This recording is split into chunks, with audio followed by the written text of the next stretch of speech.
eu só concluir a parte que a gente entrou na questão da Terra, aí eu já concluo aqui.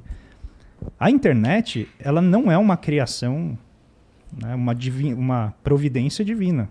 Ela foi criada pelo exército norte-americano, com dinheiro do contribuinte norte-americano que levou a NASA, levou ao exército, nesse caso, as Forças Armadas, a desenvolver um sistema de comunicação interno a eles. E aí depois isso se tornou o espaço virtual que hoje a gente tenta ocupar. Aí a gente ocupou, quando eu digo a gente, né, a humanidade, as grandes corporações, não entrou.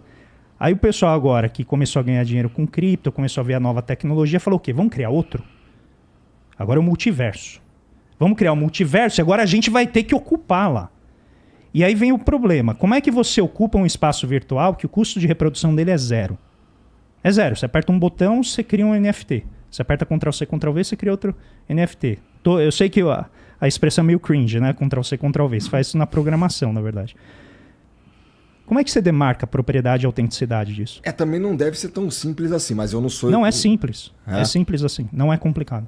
Porque é programação. Você copia a linha de código, muda alguma coisa e gera algo diferente. Obviamente, para a gente fazer seria custoso, porque a gente não é especializado. Mas se você pega uma pessoa que é da área, ela faz isso com tranquilidade. O Bitcoin é uma maneira de você conseguir gerar autenticidade num bem ativo no espaço virtual. Bitcoin é quente.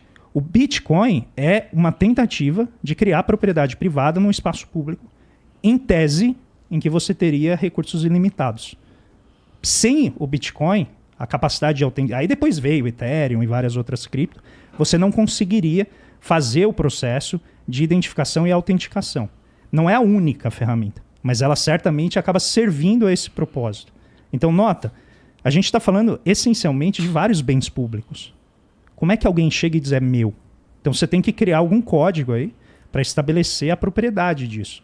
E o Marx, né, eu adoro ler o Marx, ele historicamente diz o quê? Isso aqui foi feito na força.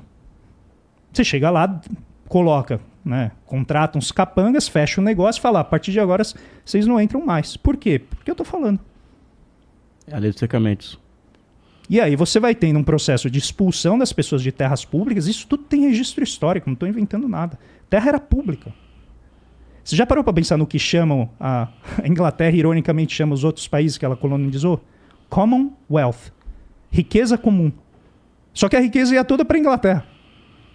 E nas colônias era só exploração. E para não parecer que eu estou forçando a barra, isso aqui é de um autor nada comunista, que é o Piketty, que estudou história e falou, olha, os historiadores estão falando há décadas que é a exploração que ocorre, e é natural, a gente pode até analisar outros casos interessantes de exploração, eles são feitos na base da força. Só que aí tem um problema, você precisa justificar isso. E o direito nasce, você lê John Locke, ele fala claramente, o direito serve para garantir a propriedade privada. Na Revolução Francesa, que derrubou o poder monástico, eclesiástico, tem um troço que é sagrado, a propriedade privada. É sagrado, eles escrevem sagrado. Ou seja, você não teria, né, o que a gente tem hoje, toda essa discussão, se não tivesse essa demarcação. E a minha provocação é, demarcar coisa pública não é, vamos dizer, privilégio das terras, não é privilégio das cidades. Já está chegando no mundo virtual e afetou você também. É isso, acho que a gente acaba sendo levado por uma compreensão muito superficial, né, do processo histórico, mesmo porque não existe um aprofundamento nesse campo da gente não conseguir entender ou ter dificuldade para compreender que o capitalismo não teria se constituído como um sistema de produção dominante se não fosse a ação do Estado que monopoliza dois aspectos, a violência através do controle do exército e o monopólio jurídico, né? Tem um autor muito bom, que é o Alisson Mascaro, que é um professor Fantástico. Da São Francisco, que ele vai falar justamente esse ponto, que a gente não é que a gente vive num Estado democrático de direito, como se o direito, a compreensão do direito fosse algo universal, abstrato, que sempre esteve aí. Não, esse direito ele é imposto de uma determinada forma por um determinado grupo. Então a gente vive no Estado democrático sob o direito burguês, que é a propriedade privada ser inviolável, entende? Então só é livre o sujeito que tem propriedade privada. Só que a gente está se referindo à propriedade privada não como a roupa tá ligado? Não como a coisa que a gente tem na nossa casa, mas a propriedade privada daqueles sujeitos que são considerados proprietários, senhores, né? São senhores que têm todo esse controle. Você vai ver a Constituição dos Estados Unidos, por exemplo, que vai falar sobre o homem tem direito à vida, à liberdade e à propriedade. Os 5, 6 primeiros presidentes eram todos escravocratas. Todos eles. Por quê? Porque não é uma dimensão, não é uma liberdade que é abstrata que vale para todo mundo. Ela vale para algumas pessoas. Quem são essas pessoas? São as pessoas que têm propriedade. O próprio John Locke, né, que os liberais adoram falar, no segundo tratado sobre o governo civil, ele vai defender abertamente a escravidão. Porque compreende que existem sujeitos que são mais sujeitos do que outros. O Smith também, Adam Smith também defende. Defende tudo isso. Então, aí, o ponto que a gente quer reforçar é que a crítica ao capitalismo não é uma crítica sobre essa base moral, mas porque existe uma força de violência e de repressão para poder garantir que esse sistema possa se perpetuar. Ou será que a pobreza que a gente vê sendo gerada no Brasil, ela é um acidente? Ela é um erro de percurso? O encarceramento da juventude negra e trabalhadora nas periferias, ela é um erro? Não, não é um erro. É o contrário. Ela é o sistema operando do jeitinho que tem que operar. Por quê? Porque você cria todo um ciclo de pobreza infinito, você cria justificativas para a criminalidade, você não tem espaços de lazer, você não tem escola, você não tem alimentação. Tinha a família que entrou para o mapa da fome no Brasil durante a pandemia, porque a única refeição que a criança fazia era na merenda escolar. Exato. Eu vi isso como estagiário de escola pública. Às vezes duas, né? Era a única forma.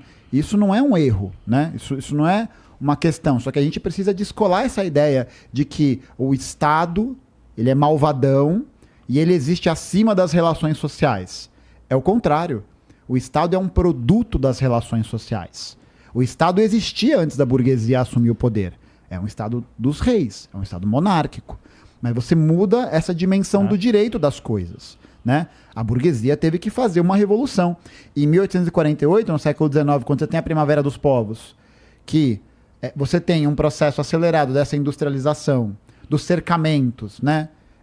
Que foi esse processo de o Estado, governado pela burguesia, por uma nobreza capitalista na Inglaterra, chega nas terras comunais camponesas medievais.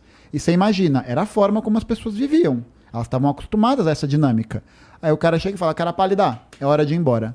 Ah, não vou porque eu tô aqui há não sei quanto tempo. Espadara na garganta. E acabou. Quem que não vai aceitar isso, né? Porque qual que é a espadada na garganta de 2023? De 2023? Ela acontece todo dia com o genocídio da população negra no Brasil. Ela acontece todo dia, pô. Você vai, por exemplo, tomar... Você tá na rua, né? No meu caso, não, né? Mas quando a gente vai para ciclos, a gente vai para pessoas que estão na periferia, por quantas pessoas a gente não conhece que toma enquadro de graça? Que toma esculacho de graça? Criança que morre com um tiro de fuzil por parte da polícia. Inclusive hoje, hoje eu tava andando, tava indo pra fisioterapia, eu vou a pé, né? Aí tinha uma batida policial. Aí era um homem negro, ele tava num carro de padrão médio para cima, assim, mas não era luxuoso. É que no Brasil não tem mais carro popular, né? Você já começa no semiluxo já, né? E aí quando eu cheguei perto, a polícia já parou e olhou, já vem um branco aqui encher o saco. Né? Porque nitidamente, assim, o cara tava de boa, não tava fazendo nada, tava com toda a documentação em dia, só que eles deixaram o cara lá de pé, daquele jeito, tomando enquadro por muito tempo. E ficaram lá. Aí eles ficaram olhando para mim se eu ia filmar, se eu não sei, porque já existe um desenho institucional para isso. E é o que a gente coloca muitas vezes, não depende da vontade do policial. Isso é um desenho institucional. Ele é quase que... a produção dele como policial é feita dessa maneira.